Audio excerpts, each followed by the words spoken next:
Dans un quartier misérable d'une ville en proie aux tempêtes de la pauvreté, Daniel traînait son ombre, lourde d'échecs et d'amertume. Il avait tout essayé, petit boulot, entreprises avortées, prières répétées. Rien ne semblait pouvoir l'extraire du gouffre où il s'enfonçait toujours plus. Sa femme, Aïssata, était restée à ses côtés, malgré les jours sans pain et les nuits sans espoir. Mais Daniel n'était plus l'homme qu'elle avait connu. Chaque matin, il voyait dans les yeux de ses enfants une attente silencieuse, et cela le tuait à petit feu. Il voulait être plus qu'un père abattu par la misère. Alors, quand il entendit parler d'une prophétesse aux dons mystiques capable de libérer les âmes enchaînées, il se laissa séduire par l'idée d'une délivrance. Elle s'appelait Mère Sophia. Son temple était un lieu de murmures et d'ombre où les âmes égarées cherchaient un miracle. Lorsqu'elle posa son regard perçant sur Daniel, elle eut un sourire mystérieux. « Je ressens un lourd fardeau sur toi », murmura-t-elle en traçant un cercle invisible autour de lui. Daniel hocha la tête, frissonnant sous le poids de ses propres désillusions. « Ton malheur n'est pas le fruit du hasard », poursuivit-elle. « Il y a une femme dans ta vie, une femme qui draine ton énergie, qui bloque ton ascension. » Daniel se tendit. « Qui » Mère Sophia posa une main sur son front. « C'est ta femme. » Le cœur de Daniel manqua un battement. « Non, Aïssata. Elle est la source de ton malheur. Regarde ta vie, depuis que tu es avec elle, rien ne prospère. C'est une malédiction. » Ces mots s'enroulèrent autour de lui comme un serpent insidieux. Plus il y pensait, plus il prenait racine. Il se souvint des échecs successifs, de l'appartement décrépit, de la faim. Oui, et si c'était vrai? Aveuglé par cette révélation, Daniel rentra chez lui, mais son regard sur Aïssata avait changé. Chaque sourire de sa femme lui semblait un mensonge. Chaque mot qu'elle prononçait sonnait faux. « Tu es ma malédiction », lui lança-t-il un soir, le regard brûlant. Aïssata recula, le cœur serré. « Daniel, qu'est-ce que tu racontes ?» Mère Sophia m'a ouvert les yeux. « Depuis que je suis avec toi, ma vie est un échec. » Le ventre rond d'Aïssata tressaillit. Elle porta la main à son cœur. « Je suis enceinte de toi. Et tu crois que je suis ton malheur ?» Mais Daniel était sourd. Il la quitta cette nuit-là, emportant ses maigres affaires et ses illusions de liberté. Mère Sophia l'accueillit dans son monde de faste et de mystère. Sous son influence, Daniel se sentit puissant. Il devint son bras droit, son disciple préféré. L'argent coulait entre ses doigts, les rituels s'enchaînaient. Il se convainquit qu'il était enfin libre. Pendant ce temps, Aïssata luttait pour nourrir ses enfants. Ses nuits étaient pleines de larmes, ses jours de labeur. Son corps amaigri portait le poids de son abandon. Un an passa. Daniel pensait avoir triomphé du destin. Mais un jour, il surprit une conversation entre Mère Sophia et un homme à l'allure sinistre. « Tant que ces imbéciles croient en mes visions, l'argent continue d'entrer », ricana-t-elle. Daniel sentit le sol se dérober sous lui. « Alors, tout ça, c'était faux ?» Mère Sophia se tourna vers lui, un sourire dédaigneux sur les lèvres. « Pauvre naïf. Tu es juste un pion. » L'illusion s'effondra. Sans argent, sans maison, sans foi, Daniel était seul. Il erra dans les rues, hanté par son propre reflet. Finalement, il revint là où tout avait commencé. Lorsqu'il arriva devant l'appartement d'Aïssata, il trouva une femme brisée, mais toujours debout. « Pourquoi es-tu là » demanda-t-elle d'une voix éteinte. « J'ai compris mon erreur » balbutia-t-il. Ses enfants le fixaient, méfiants. Un petit garçon, son fils aîné, croisa les bras. « Papa, tu es revenu parce que tu n'as plus rien, pas vrai ?» La honte s'abattit sur lui comme un couperet. Il tomba à genoux. « Pardonnez-moi. » Aïssata le regarda longuement, puis elle détourna les yeux. « Ce que tu as brisé ne se répare pas si facilement, Daniel. » Ce jour-là, il comprit que certains choix étaient irréversibles. Le silence pesait entre eux comme une pierre tombale. Daniel, agenouillé sur le seuil de cet appartement qu'il avait autrefois appelé « chez lui », sentit le poids écrasant de ses erreurs. Il voulait parler, expliquer, justifier, mais aucun mot ne pouvait réparer l'irréparable. Aïssata se tenait droite, le regard impassible. Ses traits avaient changé, son visage, autrefois doux et lumineux, était marqué par la fatigue et la douleur. Elle n'était plus la jeune femme souriante qu'il avait abandonnée. Elle était devenue une survivante. « Ce que tu as brisé ne se répare pas si facilement, Daniel, » répéta-t-elle, et il sentit chaque mot s'enfoncer comme une lame dans sa chair.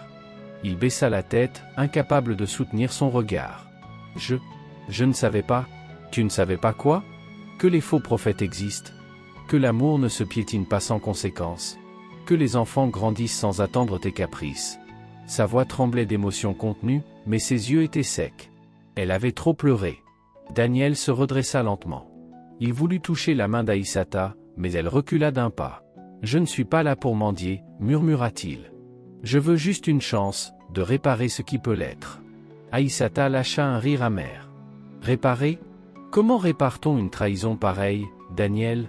Comment récolte-t-on un cœur brisé ?» Leurs enfants étaient là, immobiles.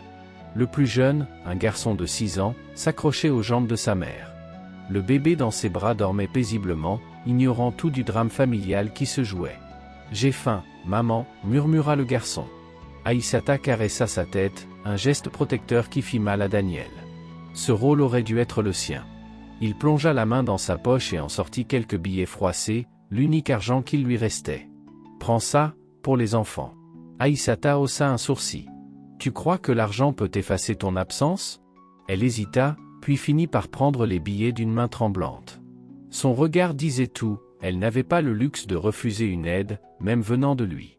Daniel sentit une onde brûlante monter en lui. « Je vais trouver du travail, » murmura-t-il. « Je vais faire en sorte de racheter mes erreurs. » Aïssata ne répondit pas, mais avant de refermer la porte, elle dit simplement. « Fais ce que tu veux, Daniel.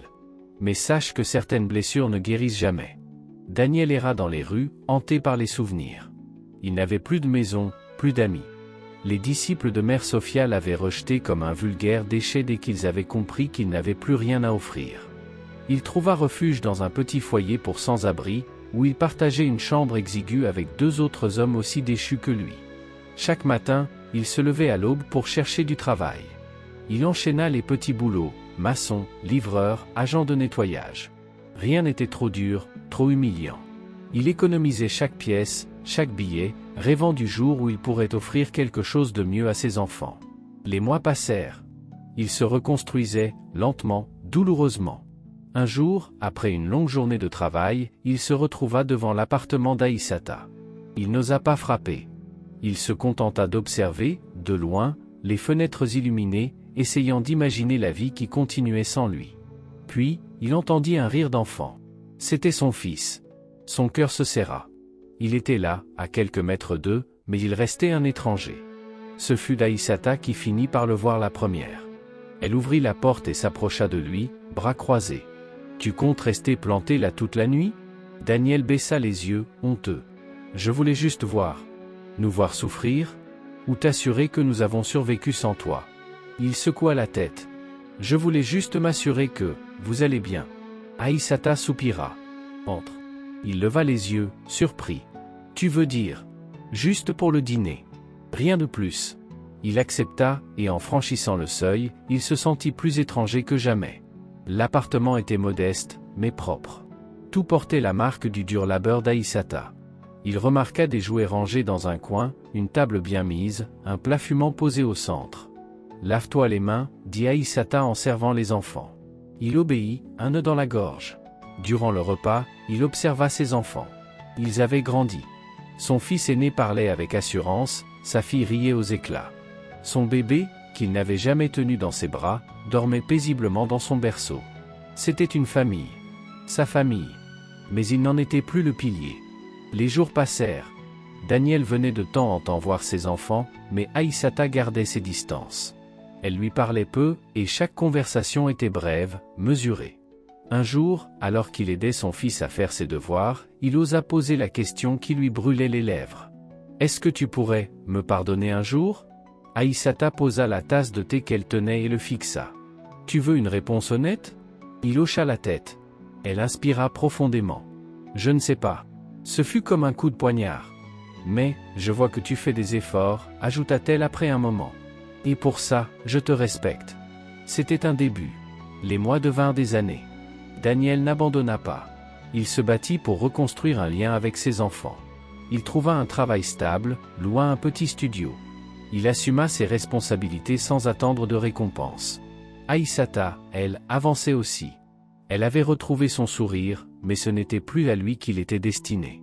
Un jour, alors qu'ils ramenaient ensemble les enfants d'une sortie à la plage, Daniel osa une dernière question. « Est-ce qu'on pourrait essayer de recommencer ?» Aïssata s'arrêta. Recommencer? Toi et moi. Elle sourit tristement. Daniel, on ne recommence pas une histoire brisée. On apprend juste à vivre avec ses cicatrices. Elle lui posa une main sur l'épaule. Tu es un bon père. Mais l'homme que j'aimais, celui en qui j'avais confiance, est parti il y a longtemps. Daniel baissa la tête, comprenant enfin. Elle n'était plus sa femme. Mais elle était toujours la mère de ses enfants. Et pour lui, c'était déjà une bénédiction. Il releva la tête, regarda les rires de ses enfants, et accepta enfin la vérité. L'amour qu'il avait trahi ne reviendrait pas, mais il pouvait encore être un homme meilleur. L'histoire ne se terminait pas comme il l'avait espéré. Mais elle se terminait en paix. Les années continuaient de passer, implacables et silencieuses. Daniel n'était plus l'homme déséuvré et manipulé d'autrefois, mais malgré ses efforts, il restait un étranger dans la vie d'Aïssata. Elle ne l'avait pas rejeté en tant que père, mais elle n'avait jamais rouvert la porte qu'il avait lui-même claquée derrière lui. Daniel s'était habitué à sa solitude. Il vivait modestement dans un petit studio, travaillant dur pour subvenir aux besoins de ses enfants. Il les voyait régulièrement, leur offrait des week-ends où il essayait de rattraper le temps perdu. Mais il savait que le passé était une cicatrice que l'on ne pouvait effacer d'un simple geste. Aïssata, de son côté, semblait avoir tourné la page. Elle avait trouvé un travail stable, avait aménagé un appartement plus grand pour ses enfants. Elle souriait davantage. Mais ce sourire ne lui appartenait plus. Une rumeur courait, une nouvelle qui s'insinuait dans les quartiers comme un murmure porté par le vent. Aïssata voyait quelqu'un. Au début, Daniel refusa d'y croire. Mais un jour, alors qu'il venait récupérer ses enfants, il vit un homme sortir de l'immeuble d'Aïssata. Grand, bien habillé, il riait avec elle en refermant la porte derrière lui. Le cœur de Daniel se serra. « Papa, c'est l'ami de maman », annonça son fils innocemment. « Il est gentil, tu sais. » Daniel sentit un frisson d'inconfort glisser le long de son dos. Il savait qu'il n'avait pas le droit d'être jaloux. Après tout, n'était-ce pas lui qui avait abandonné Aïssata? Mais il réalisa, à cet instant précis, que s'il avait appris à être un meilleur père, il n'avait jamais cessé d'espérer redevenir son mari. Et cet espoir venait de s'éteindre brutalement. Il erra dans la nuit, repassant chaque souvenir en boucle. L'image d'Aïssata, enceinte, le suppliant de ne pas partir. Son regard lorsqu'il était revenu, brisé et misérable. Son refus de lui accorder une seconde chance. Tout prenait un sens cruel et amer. Il n'était pas l'homme dont elle avait besoin. Il n'était plus celui qu'elle aimait. Le lendemain, il s'éveilla avec une lourdeur qu'il ne connaissait que trop bien. La douleur de l'abandon, mais cette fois, il en était la victime. « C'est bien fait pour toi », souffla une petite voix en lui. Il voulait détester l'homme qui était entré dans la vie d'Aïssata. Il voulait croire qu'il n'était qu'un passager de plus. Mais au fond, il savait que ce n'était pas vrai. Il ne dit rien à Aïssata. Il continua à voir ses enfants, à les aimer du mieux qu'il pouvait. Mais dans son regard, quelque chose s'était éteint. Quelques mois plus tard, Aïssata demanda à lui parler en privé. Ils s'assirent sur un banc, loin des oreilles curieuses. « Je sais que tu as remarqué », murmura-t-elle. Daniel hocha la tête. « Il s'appelle Idriss. Il est bon avec les enfants, et avec moi aussi. » Il détourna le regard, fixant un point invisible à l'horizon. « Je vois. Je ne te dis pas ça pour te blesser, Daniel. Juste pour être honnête. » Il inspira profondément, cherchant une réponse qui ne soit pas dictée par la douleur. « Tant qu'il te rend heureuse, et qu'il prend soin d'eux. » Aïssata sourit tristement. « Tu as changé, Daniel. Il était temps, non ?» Ils restèrent assis là, en silence, à observer le soleil qui s'éteignait à l'horizon. Deux âmes liées par le passé, mais séparées par les choix. Le temps fit son œuvre. Un jour, Aïssata lui annonça qu'elle allait se marier avec Idriss. Daniel ne répondit pas tout de suite. Il sentit son cœur se tordre, mais il ne laissa rien paraître. « C'est une bonne chose », finit-il par dire. « Merci, Daniel. » Il assista au mariage, en retrait, un sourire discret sur les lèvres. Ses enfants rayonnaient de bonheur. Aïssata aussi. Ce jour-là, il comprit que l'amour ne se mendiait pas. Il partit avant la fin de la cérémonie, préférant marcher seul sous le ciel étoilé. Mais il n'avait plus mal. Il avait trouvé la paix. Et c'était suffisant. Le temps poursuivit son cours, implacable et silencieux. Les saisons passaient, emportant avec elles les derniers vestiges du passé. Daniel, désormais un homme changé, avait accepté la réalité. Il avait perdu Aïssata, mais il avait regagné quelque chose de bien plus précieux, le respect de ses enfants et la dignité d'un homme responsable. Il les voyait grandir, rire, évoluer. Chaque moment passé avec eux était un trésor qu'il chérissait. Il ne manquait aucun anniversaire, aucune remise de diplôme. Il était là, en retrait, mais toujours présent. Aïssata, elle, avait bâti un foyer solide avec Idriss. Elle était heureuse, et c'était tout ce qui comptait. Daniel, lui, trouvait du réconfort dans la paix qu'il s'était offerte. Il avait fait la paix avec son passé, avec ses choix. Un jour, alors qu'il accompagnait son fils aîné dans une librairie, ce dernier s'arrêta devant un livre sur les grands leaders. « Papa, tu crois que tout le monde peut changer ?» demanda-t-il en feuilletant les pages.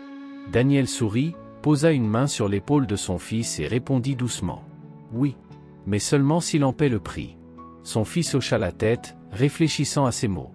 Et dans ce regard, Daniel comprit que son vrai héritage n'était pas son passé, mais la manière dont il construisait l'avenir.